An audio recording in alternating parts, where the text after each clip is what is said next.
there's one key insight about your team's performance that could help you boost performance by like 10 to 20% without much extra effort. I'll explain what it is in this people management training video course, including 4 follow-ups to help you implement it. Let's say this visual here on the left represents your team's performance. The performance is essentially the sum of the contributions of each individual team member. Each green square basically represents one employee. Now, I co-lead a team myself, and a few years ago, we tried the obvious strategy to improve team performance. We started hiring. First someone remotely in Eastern Europe, then India, Africa, then we had someone in Berlin, and so on. Guess what happened to our team's performance? Did it really increase as this graphic here would suggest? To keep it short, we spent a whole lot of time and money on hiring and onboarding, but in the end, I wouldn't say our performance improved by more than like 5 to 10%, even though judging by our expended resources, it should have increased by 30%.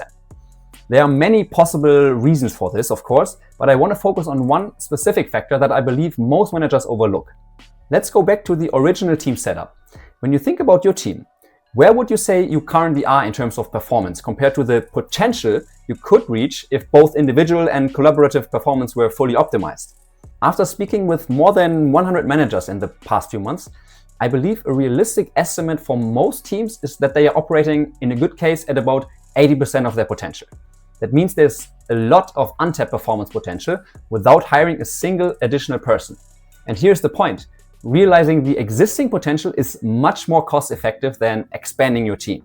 To illustrate my core message now, let's zoom in a little.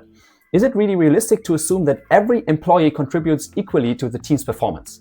Not really, I guess. A reasonable assumption is that you will have many average performers here, in the middle probably, then a few who are slightly above or below that average, and of course there are always those who stand out either positively or negatively.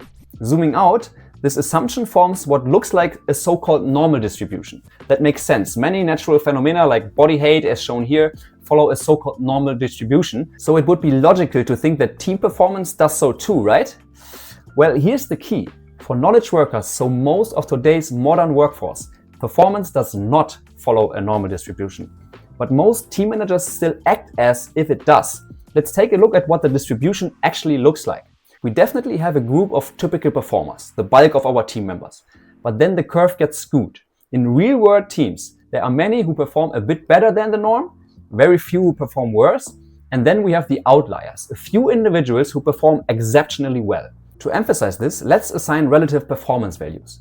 Most team members might contribute something like, let's say, 0.7. Many others 0.9. Some underperformers might be around 0.2. And then there are the outliers, someone adding +2 or even a single individual adding +5. Now, these visuals are not scientifically precise, but they align with findings from decades of research. Scientists have found that performance in knowledge worker teams follows what's called a power law distribution. Exactly what you are seeing here. And this has major implications. Let me give you a comparison from a different field. Until 2008, many banks used financial models that assumed stock market behavior followed a normal distribution. But according to that model, a 10% drop in the stock market in a single day should have only happened once every 500 years. In reality, it happens closer to once every 5 years. So these extreme events, much like top-tier performance in teams, follow power law distributions and not normal ones. Outliers are far more common and impactful than most people expect. Back to your team. This original graphic does not reflect reality. Instead, this graphic right here does. Let's call the top performer Max, because Max delivers the maximum. And the lowest performer, let's call him Brad, because his performance is currently bad. Sorry for the bad pun. The truth is, the top 5% of your team, so Max in this case, contributes roughly 25% of the total team output. And these two numbers here are not a random guess. This is backed by research of knowledge worker teams. So here's the first implication of this. How we pay employees. What might seem like an unfair pay structure, where top performers earn significantly more, could actually be entirely fair based on their impact. Second, this helps explain why hiring is so critically important. You want to find those 10x engineers, as some people call them. But as mentioned earlier, hiring isn't always the most feasible route. So let's return to our original thought experiment. How can we improve performance and unlock our team's existing potential? As good managers, we naturally focus on coaching our employees and helping them grow. So let's say we work hard to coach the middle majority and manage to boost their performance by maybe 10%. That would help a bit, maybe moving the average from here to here. But it definitely wouldn't feel like a quick win. Although there is something like a quick win, focusing on bread. In other words, invest effort in improving the performance of the clearly underperforming individuals.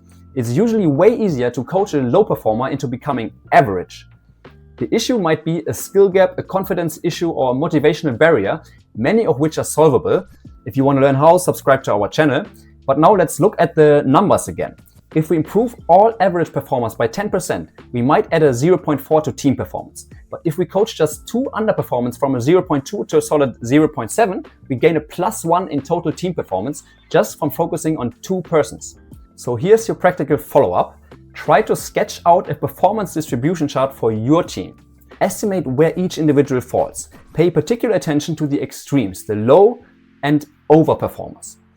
Your action item, yes, coach everyone, but pay special attention to the low performers. They are the key to a quick and sustainable performance increase. But there's a second part to that key, and we'll get to that in a second. First, here's follow-up number 3 from a slightly different angle. Let's be honest. How likely are you to actually implement what you've just learned in your day-to-day work? Realistically, not very, because you are swamped with daily tasks, and I totally get that. That's why we built a solution, an AI coaching assistant that I co-developed, which you can try for free. It's called Echometer, and it's designed to support your regular one-on-one meetings. On the one hand, it acts like a smart note-taking tool for your one-on-ones and employee development, but it also literally listens to your one-on-ones and offers tips, just like the ones you're hearing right now. So it might suggest better questions to ask or prompt deeper reflection. For example, it might say, interesting conversation. Where would you place this employee in the team's performance distribution?